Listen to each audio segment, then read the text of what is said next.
Okay, in procedure 2, you're taking your product from procedure 1, the combustion of magnesium, and you're going to add some water to that compound. So once you've written your product for number 1, that becomes your reactant along with water for number 2.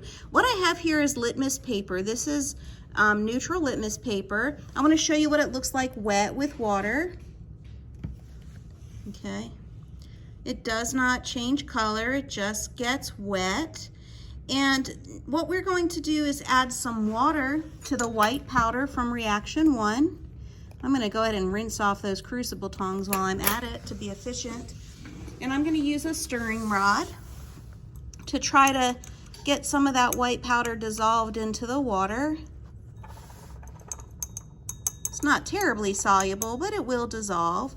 And then what we're going to do is test our solution, because now we're dissolving that white powder into water. We're going to test our solution with litmus paper.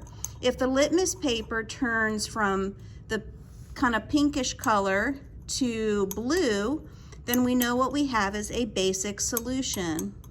If it turns red, we know what we have is an acidic solution. So now that I have it mixed up a little bit, I'm just going to put that litmus paper in there, and I'm going to give it some time to do its thing because the product is not very soluble in water. I'm just going to let that litmus paper sit in there for a minute.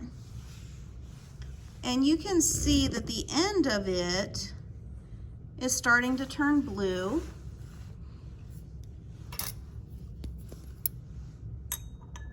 Kind of where I put it in the solution first. So, okay, here's wet litmus paper. Oops, sorry.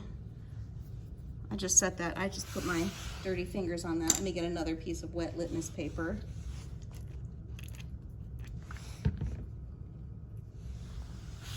So here's wet litmus paper, water, right?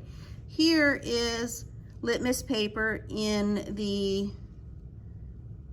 solution that we just made from the product in number 1.